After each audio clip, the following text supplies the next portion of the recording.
Maman, je ne veux plus manger d'animaux. Manquez plus que ça. Vous avez reçu la nouvelle comme un pied de table dans votre petit orteil au beau milieu de la nuit. Et si votre enfant manquait de quelque chose en décidant de ne plus consommer de viande, pas de panique, je vais vous expliquer comment gérer ce changement en toute sérénité. Vous êtes prêts? Alors c'est parti!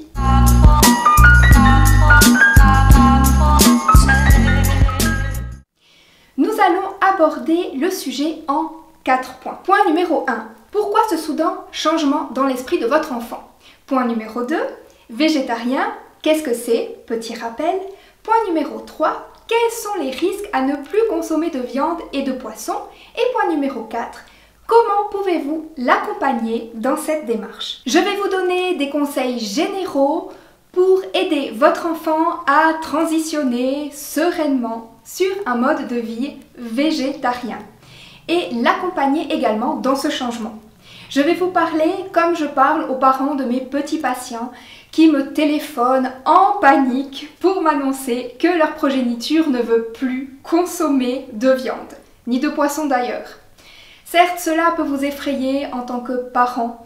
Vous avez peur que votre enfant manque de quelque chose car dans l'alimentation conventionnelle, occidentale, la viande est tout de même la source de protéines la plus importante. Vous vous êtes certainement posé la question de savoir, mais pourquoi, bon sang, mon enfant veut brutalement changer d'alimentation? J'ai pu constater plusieurs raisons à cela, qui ne sont d'ailleurs pas très différentes de celles d'un adulte qui souhaiterait devenir végétarien. Les enfants d'aujourd'hui sont sensibilisés très tôt à l'écologie. On leur apprend que l'élevage pollue énormément et qu'il est également responsable du déboisement des forêts. Nos bambins ont également accès de plus en plus tôt aux médias et aux réseaux sociaux via leur smartphone.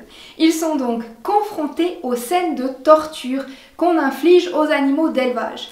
Si votre enfant aime les animaux, il est possible qu'il souhaite arrêter d'en manger. Et enfin, certains enfants font sans réelle raison apparente une aversion spontanée à la chair animale à un moment ou à un autre de leur développement. J'aime penser que c'est leur corps qui leur montre qu'ils doivent se diriger vers une alimentation végétarienne ou végétalienne.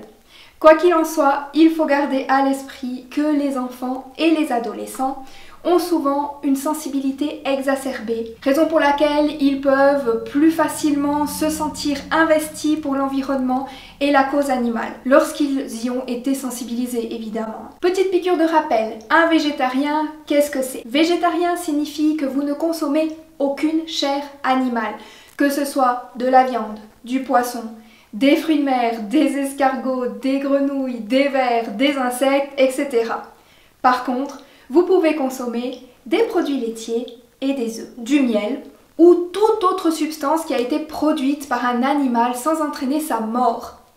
On peut toujours chipoter sur le fait que ce n'est pas parce qu'il n'y a pas une mise à mort qu'il n'y a pas de souffrance.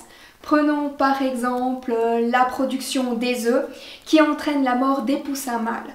Mais nous n'allons pas nous aventurer sur le terrain vegan et rester strictement sur l'alimentation au sens végétarienne. Vous trouverez également une catégorie de végétariens qui s'appelle pesco-végétarien. Entendez par là que vous ne mangez plus de viande mais que vous mangez tout de même du poisson. C'est un concept avec lequel j'ai un peu de mal car pour moi le poisson est un animal au même titre que le bœuf et la poule.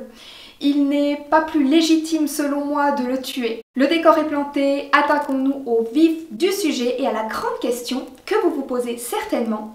Quels sont les risques au niveau de la santé pour mon enfant? Il y a 3 nutriments principaux que l'on trouve dans la viande. Les protéines, le fer et la vitamine B12. Tous indispensables au bon fonctionnement de notre organisme. Commençons par les protéines.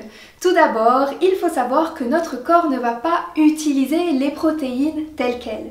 Il va utiliser les acides aminés, qui sont les constituants des protéines. C'est comme un collier de perles où les acides aminés seraient les perles.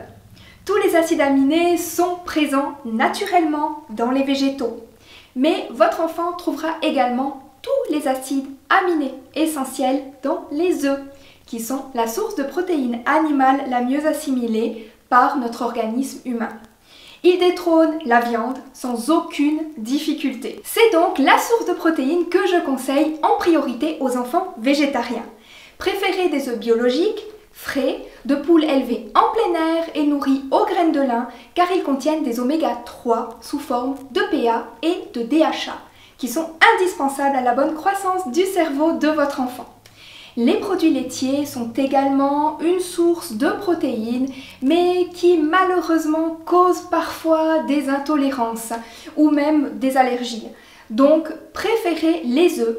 Et pour terminer sur le sujet des protéines, sachez que les besoins des enfants en protéines sont très limités. Actuellement, ils mangent beaucoup trop de protéines. Pour vous donner un exemple, très parlant d'ailleurs, le lait maternel contient seulement 6% de protéines, alors que le nourrisson est en pleine phase de croissance. Venons-en au fer. Il en existe deux sortes. Le fer héminique, que l'on trouve dans la viande rouge principalement, et le fer non héminique, que l'on trouve dans les végétaux. On entend souvent que le fer héminique est mieux assimilé par l'organisme, ce qui est correct. Par contre, ce qu'on ne vous dit pas, c'est que le fer héminique augmente considérablement le stress oxydatif et donc engendre la production de radicaux libres.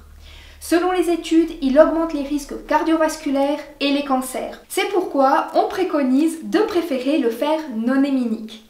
A l'inverse, si on consomme du fer non héminique et donc beaucoup de légumes et de légumineuses, nous serons protégés de l'oxydation. Pour une meilleure assimilation du fer non héminique, il faut tout simplement l'accompagner de vitamine C, du jus de citron frais sur les épinards, une choucroute cuite est également une excellente source de vitamine C, du poivron cru, le persil contient naturellement les deux, du fer et de la vitamine C, et donc le fer non héminique, bien que moins bien absorbé, sera mangé en plus grande quantité car on en trouve partout dans les végétaux.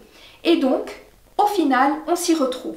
En résumé, aucun souci à avoir au niveau du fer chez votre enfant. Au niveau de la B12, cette chère B12, un enfant qui mange de la viande va absorber de la B12. Mais cette vitamine n'y est pas naturellement présente. Le bétail est lui-même supplémenté en B12. Donc, que vous preniez un complément alimentaire de B12 ou que vous mangiez un animal qui lui-même a été complémenté, il n'y a pas grande différence. De plus, sachez que ce n'est pas parce que votre enfant mange de la viande qu'il est protégé d'une carence en B12. Il y a également des carences en B12 chez les enfants qui mangent beaucoup de viande. Tout le monde devrait se supplémenter en B12. Le plus simple, c'est donc de donner à votre enfant une tablette de B12 une fois par jour. Il en existe sous forme de bonbons en gomme aromatisée. Vous verrez que c'est même lui qui va vous la réclamer. Donc, pas de panique, il n'y a aucun danger pour votre enfant au niveau nutritionnel, même si c'est un bébé. Bien sûr, il faut rester attentif à l'alimentation d'un enfant végétarien, mais pas plus qu'à l'alimentation d'un enfant omnivore, car il n'est tout simplement pas assez mature pour savoir ce qu'il doit manger. On a perdu cet instinct en fait de savoir ce qui est bon pour nous au moment où nous sommes sortis de notre milieu naturel qui nous convenait, c'est-à-dire les forêts tropicales, les endroits très chauds et humides, là où vivent les grands orang-outans et les chimpanzés, qui sont nos ancêtres. Ces endroits abondent en fruits sucrés et juteux, qui sont notre nourriture physiologique. Petite réflexion. On se pose souvent la question de savoir si un mode d'alimentation végétale est délétère pour notre santé. Mais par contre, est-ce qu'on se pose la question au niveau du mode d'alimentation omnivore? Pourtant, les études nous ont prouvé maintes et maintes fois que la viande n'est pas bonne pour la santé. La charcuterie est un cancérogène de type 1 et la viande rouge est, selon l'OMS, probablement cancérogène. Comment accompagner son enfant sur le chemin du végétarisme? Tout simplement avec écoute et bienveillance. Félicitez-le pour sa démarche, parce qu'il ne faut pas croire que ça va être facile tous les jours. Vous pouvez cuisiner de nouvelles recettes végétariennes. Vous constaterez rapidement que la plupart des mets que vous cuisinez déjà actuellement sont facilement transposables en un mode de vie végétal. Vous trouverez quantité de recettes végétales sur ma page Instagram. Vous trouverez également le lien de ma page Instagram en barre d'infos. Ce qui est positif, c'est que toute la famille va en profiter et que bien souvent, je vois des familles entières devenir végétariennes ou même végétaliennes grâce au changement alimentaire de leur enfant.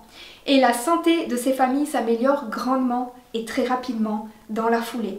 Si vous désirez aller plus loin dans un suivi nutritionnel parce que vous ne vous sentez pas à l'aise, que vous avez peur de faire mal ou faux, ou parce que votre enfant a des problèmes de santé, je vous conseille d'aller voir un nutritionniste spécialisé en alimentation végétale. Je vous déconseille par contre d'aller voir votre médecin de famille, même si c'est souvent le premier réflexe des parents.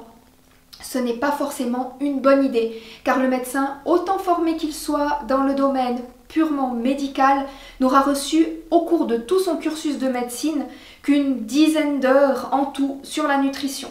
Surtout lorsqu'on parle de nourriture végétale, car ce n'est pas encore une option qui est vraiment ancrée dans notre façon de concevoir l'alimentation. Votre médecin sera méfiant et vous dira certainement « Oui, il peut manger moins de viande, mais pas arrêter complètement d'en manger. » Ce qui n'est absolument pas correct.